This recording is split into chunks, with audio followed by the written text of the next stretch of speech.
Am I the asshole for putting conditions on a Halloween party? Edit 2. Can I please make this point explicitly clear? I am not excluding anyone completely. I am fine with the girls being invited and staying the duration of the party. Between midnight and 1 a.m. we ask the boys to start to settle down for the sleep portion of the sleepover. It's at this point that all of the girls would be taken home. I honestly don't feel they are being excluded or missing much, if anything.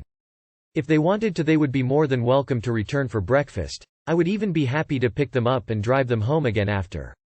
This is causing some friction at the moment, and I could really do with some outside opinions. Please don't sugarcoat. If I'm the ass, I'll be happy to learn from my mistakes.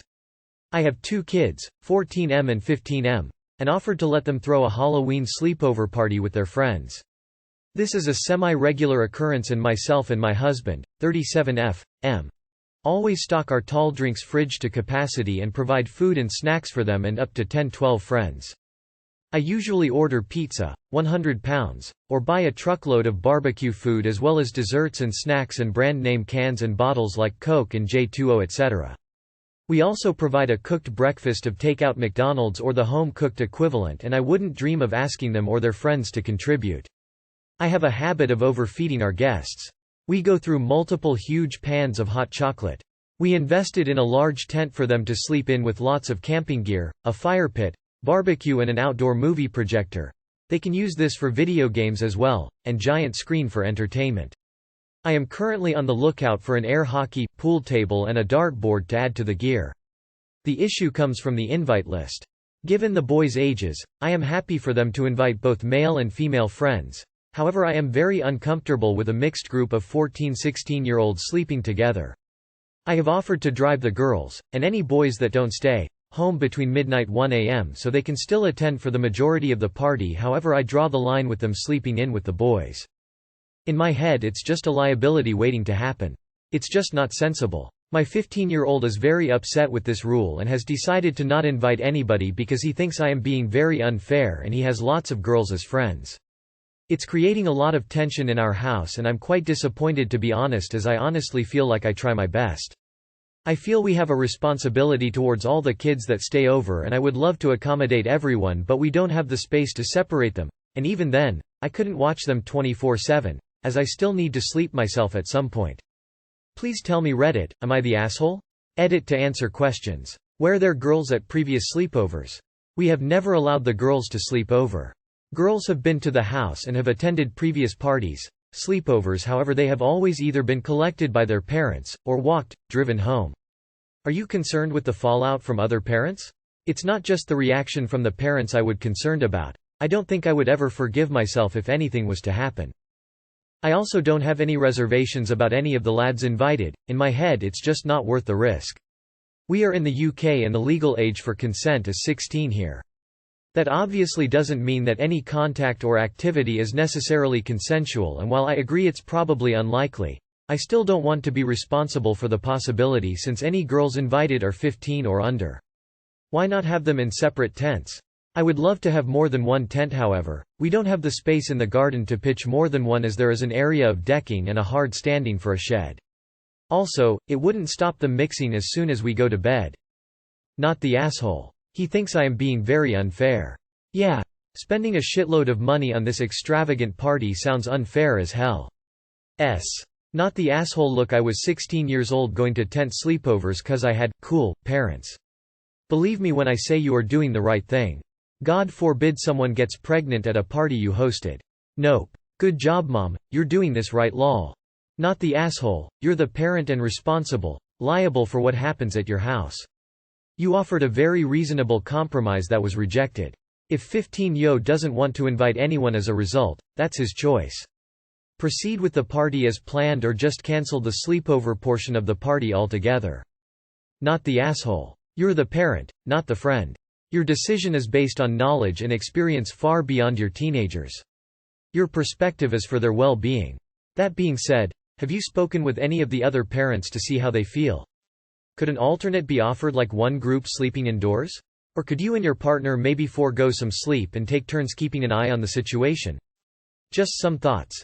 I have 2 grown kids and spent many nights staying up just to make sure they didn't burn the house down with their shenanigans. Lol. Not the asshole. Woe is me. My parents are happy to spend a ton of money for me to have a party with the one restriction being girls, guys not sleeping together overnight. I'm surprised he isn't calling CPS for this abuse. Info: why can't you separate them? Boys in the tent, girls in the bedroom, or boys in the bedroom, girls in the living room? I find it really hard to believe you don't have two spaces given you already have a tent. Nah. I had a ton of co-ed platonic friends growing up, and the implication that something would happen was super frustrating. But as a parent, I obviously get where you're coming from. The pretty obvious solution in my opinion is to provide a separate sleeping arrangement for the girls. If the boys are in a tent, put the girls inside. That way they're separate, and you'll literally be able to keep an eye on them, if only for your own peace of mind, so that there's no possibility of sneaking around and/or hanky-panky. I think it would be good to communicate that to the girls' parents, as well, because you'll likely get a lot of the same apprehension on their end. Not the asshole, of course. He thinks it's unfair. There is no reason anyone can give me that justifies letting teen boys and girls sleep in the same place. Am I the asshole for not redistributing my inheritance equally between my cousins? We are based in the UK. My Nana, 94F, recently passed away. She was a very rich lady. She had 4 children, 4 grandchildren and 2 great-grandchildren.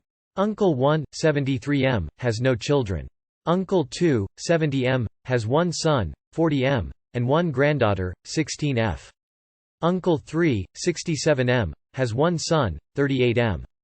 My mum, 66F, has 2 daughters, 33F, and me, 31F, and 1 granddaughter, 5F.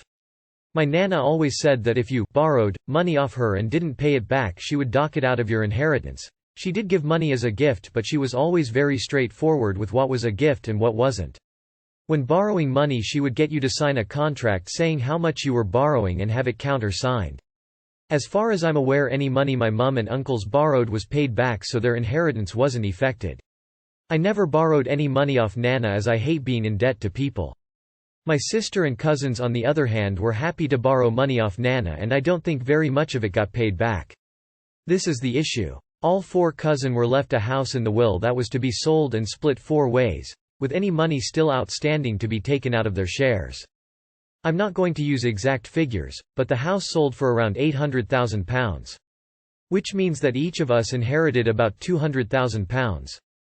My mum and uncles inherited the house Nana lived in and other things as well, so they individually inherited more than us. The problem arose with what happens to the money that was paid back to Nana. Apparently Nana decided that because I showed financial maturity, her words not mine, I got the extra funds. This means that I actually inherited closer to £450,000. After inheritance tax it was less than this. I know my sister borrowed around £50,000, which means that the other £200,000 was paid back by my 2 cousins. Leaving them with potentially only £100,000 each as inheritance. Neither are saying how much they actually borrowed. My sister has accepted the inheritance and we are still close. She holds no grudge with me. My uncles, 1 and 3, are staying out of it. They think my cousins made their choices and now have to live with the outcome. Uncle 2 thinks I should give the money back to my cousins, as it not fair that I inherited so much more than them. He thinks I somehow manipulated Nana into changing her will. My mum just wants everyone to stop arguing and thinks I should share the money out as they are family, and I'm risking ruining my relationship with them. I have never been close to my cousins and I've never gotten along with Uncle 2, so it's not really a loss to me. Am I the asshole for not sharing? Edit. Thank you so much for your responses. I am looking through them all. Some answers to questions I've seen so far. 1. My sister borrowed £50,000 as a lump sum for a deposit on her house in 2015. 2. My cousins, they have not said how much they each borrowed individually. They also haven't said if any was paid back. All I do know it that it wasn't a lump sum each. They each borrowed several times over the last 19-ish years, 2002, 2021. Nana didn't lend out money to us before we were 21. My cousins haven't said what the money was for, and neither of them own their homes, so it wasn't mortgage deposit related. 3. Everyone was aware about the rules of borrowing. If not paid back, then it comes out of their inheritance. No one knew exactly how much our inheritance would be. 4. Nana's estate has already been through probate. I have already paid inheritance tax and all money property has been distributed. People were unhappy with the will, but they did not contest it. The family just want to redistribute funds privately. I assume so my cousins don't have to pay tax, declare funds. Not the asshole. Nana knew exactly what she was doing, and her kids and grandkids can put up or shut up at this point. They got their inheritance before she died. Woman shrugging light skin tone condolences on your loss. Not the asshole. She knew what she was doing. They signed something saying they understood the circumstances. Do not give them a dime. If your family members are willing to argue or cut you off because of this, are they worth having in your life? Doesn't sound like it. Not the asshole. Your grandma was very clear what would happen if money was borrowed and never paid back. Your grandma was also very clear why you received extra money. If your family can't respect your grandma's wishes and reasoning, then what's the point of even having a will? Also, it's not you willing to damage the relation because you want give your cousins your inheritance. It's them. To them, this money is more important than respecting their grandma's wishes. I bet the reasons your cousins are so butthurt is because they never planned to repay their loans and didn't think grandma would actually deduct it from their inheritance. Now that they realized grandma was true to their word, they're all upset. Not the asshole at all. Why should the cousins get the money twice? Not the asshole. Your cousins already got, and spent, their share if the inheritance in the money they borrowed, and never repaid. Don't give them more. Not the asshole. Your cousins got their share of the inheritance. The only difference is that they got part of it when your nana was alive. Your nana didn't want them to have more money than she left them. She could have made a will splitting everything equally if she wanted to. She could also have made a will dividing the excess between all of you. Tell your mother that if your cousins are the type of people who will cut you off over money, they're no loss. If you truly want to give away all or part of the extra inheritance you receive, consider skipping a generation and setting up a trust to benefit the great-grandchildren. Not the asshole. Your nana knew what she wanted to do. Enjoy your money. Would I be the asshole if I declined to eat food made from ingredients found in a dumpster? My 32F friend, Timothy 33M, really loves to cook. He often posts on social media about cookbooks he's reading or recipes he's trying. I've eaten dishes he's made in the past at parties or picnics and they're usually good.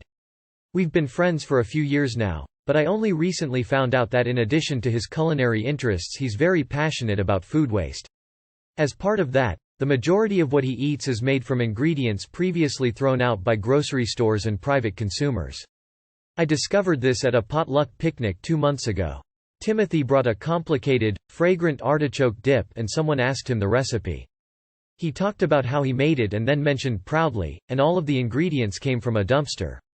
When someone asked him what he meant, he elaborated on his long-standing practice of getting food ingredients out of other people's trash items thrown out half-full or unopened items past their sell-by date because we throw out a ton of food we don't need to.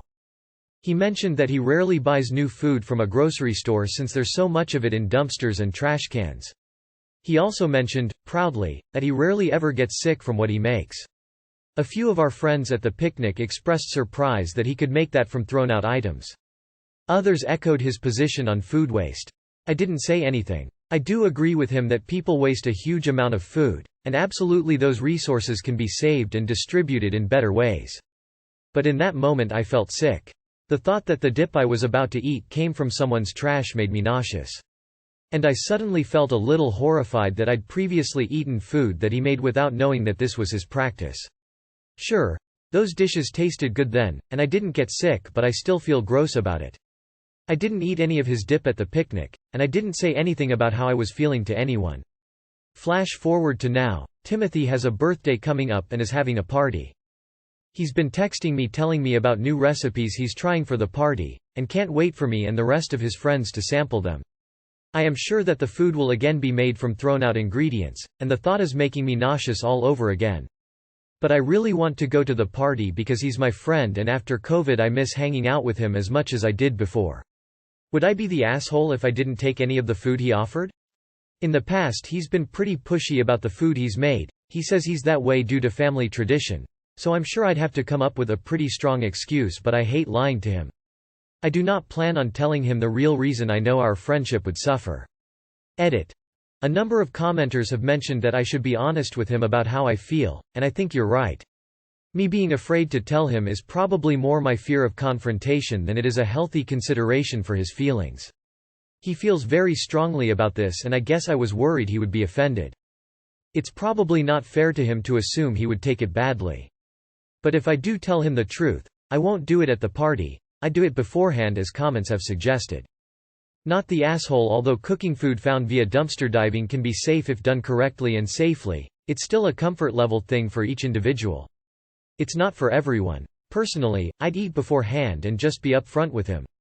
I'm happy this is a process that works out for you, but I'm not comfortable with it, so I'm going to eat beforehand. Being truthful with your friends shouldn't result in your friendship suffering, and if it does, there's bigger issues around respect that are at the root of the issue. If you politely say, "No thank you," and he continues to push, that's also a sign of disrespecting your boundaries. "No" is a fully formed response, and he will either hear it, or he'll try to railroad you about it. Again, that's got everything to do with respect. Eat before you go to the party, and if he notices you aren't eating, just tell him you're still full from a meal you had earlier. Not the asshole. Absolutely not the asshole. You get to not put things in your body that make you feel uncomfortable. It's fine that he's doing this and it's working for him, but he should also know that not everyone's going to be comfortable with it.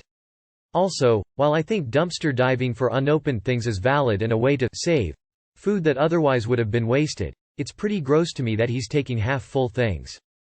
Regardless of his personal preference for how to procure ingredients, and regardless of its relative safety, if you don't want to eat a food at a party, you don't have to. If it's more of a sit-down dinner party, that may be more awkward, however, but you still have the right as a guest to say, "Hey, I'm here because I care about you and I want to celebrate with you, but I'm not feeling up to eating X tonight. I'm gonna give this a no assholes here for this future event because it's his house and presumably everyone attending is aware that he's part raccoon. But I think making an artichoke dip, i.e. something dairy-based where the dairy is not cooked, out of dumpstered ingredients and bringing that to a potluck is a choice. Is he pushy about people trying the food he makes because it's family tradition or because people are rightfully hesitant to try it? There are ways to recover food waste that don't include dumpster diving for God knows what from God knows who. Your friend is also an asshole for not telling you before you ever ate a single bite. Not the asshole. Edited a typo. Not the asshole, and I'm probably the best response you will get. I'm a food microbiologist. I know for a fact that time and temperature abuse is not visible on most foods. Eating his cooking can kill him and you. No, I'm not exaggerating. He's playing the odds, and eventually he's going to lose. Feeding unsuspecting people dumpster food, even if recooked, is insane and will eventually kill someone. I do understand his position on food waste, because it's true. But this is 1000% not the way to go about combating the problem. Feel free to send him my way, an AMA. I have a bachelor's in food science and master's in food safety. Not the asshole. While it's commendable to not waste food, and I know some people myself that do this, it's completely reasonable to want to know how your food is sourced. He said some of the things he sources are from private bins, not just retail dumpsters. He has no idea how that food has been kept if it is perishable food. I would be honest and tell him though. You don't need to offend, just say it's a personal choice. If he takes it personally, that's on him, but remind yourself he's not told you until now and still been happy to serve it. Not the asshole. If he asks why you aren't eating, tell him that you cannot in good conscience eat food that rightfully belongs to the local raccoons. Imagine their sad little eyes when they show up to the dumpster only to discover all the good stuff is gone. No, you simply will not take part in that. Am I the asshole for not wanting to share a room with my mom and grandma on vacation? I, 23M, have two sisters who have each had a child within the last year. Let's call them Julia, 25F, and Alexa, 29F. Julia and her fiancé, 25M, have a 2-month-old, and Alexa and her husband, 29M, have a 1-year-old. My grandma, 81F, has offered to pay for an Airbnb in Florida for me, my GF, 23F, Julia, fiancé, baby, Alexa, husband, baby, my mother, 53F, and my grandma. The problem started when my sisters sent an Airbnb they had booked that had 3 bedrooms. Their plan was because I don't have a child, my girlfriend and I would share a room with my mother and grandma or take the couch. I immediately replied questioning why they had booked this without consulting me and that I did not want to sleep on the couch or share a room with my grandma and mom. The only reason I don't want to share a room with my mom and grandma is because my grandma is a very light sleeper and goes to bed at 9 p.m. and she already gets upset with me for waking her up when I so much as walk past her room in our house because it makes the floorboards creak. I don't want to sleep on the couch because I know everyone will be getting up very early with the babies along with my mom and grandma who also wake up early, and I would like to sleep in a bit since it is a vacation. After I told them I didn't want to share a room, Julia and Alexa came at me very hard saying that I was being selfish and forcing our grandma to pay more money so that I can have my own room. I immediately offered to pay $1,000 to cover this as I would never expect my grandma to pay more. After that they started using my niece and nephew against me and saying that I should just be looking forward to spending time with them and not worried about having my own room. To me, if I am going to be using PTO days and paying for a flight to Florida, I want to be able to fully enjoy myself and not have to tiptoe around my grandma or be woken up at 6 a.m. by everyone. My sisters are extremely angry with me and kept emphasizing each other's messages in our group chat and making me out to be this selfish, demanding person when really I think I'm just asking for the bare minimum. I stayed calm the entire time and refrained from taking any petty shots back at them like they were doing to me. I offered to pay, I offered to look for a new Airbnb, but this is not good enough for them. My dad died when I was 16 and ever since then my sisters have always been able to gang up against me since I am the youngest, and I always go along with them just to be part of the family. They love to remind me how I am still a child, but the goalpost for being an adult is always being moved. It used to be that I wasn't 18, then it became that I was still in college, then that I wasn't 21, then that I didn't have a full-time job, but now I need a baby to be considered an adult. I was really looking forward to this trip because I'm normally excluded from doing things with them, but now I'm worried I just made everything worse for myself by standing up for myself for the first time ever. Since you said you are willing to pay $1,000 into it, why don't you just get a hotel room near them? There's too many people in this vacation and nobody is going to have a great time, but you have the opportunity to. Not the asshole. Don't go unless you and your girlfriend get the same treatment, your own room, as your sisters and their families. Not the asshole. You offered to pay to upgrade, which is fair. Also fair that you want to relax on your vacation. Your sisters sound like control freaks who can't stand anyone else's input. My advice is to get a hotel room for yourself and your GF. Not the asshole. You are not being selfish. Your sisters are being thoughtless and disrespectful. You are being an adult, one with the means to secure their own luxuries and happiness. You do not require your sister's approval or permission to have minimum standards for your vacation. At this point, book a nice condo for you and your so. For $1,000 you can get a decent resort room or small Airbnb and a rental car. Honestly, I would do it just for the peace of mind and daily break from your siblings and all those kids. That way, you can decide when you wake up, when you go to sleep, and when you go over to their Airbnb. For some, that might all the time except for showers and sleep. For others, that might be late morning to after dinner, or every other day, or only on special occasions. Not the asshole. Are you supposed to be treated differently for the rest of your life because they continuously move the goalposts on you? Good for sticking up for yourself, op. Not the asshole. That sounds miserable. Not the asshole. Just say you're going to get your own hotel for you and your girlfriend for the trip. Probably around the extra $1,000 anyways. Not the asshole. And please, do not back down and go on this trip if this doesn't change. Use your PTO and money for something fun.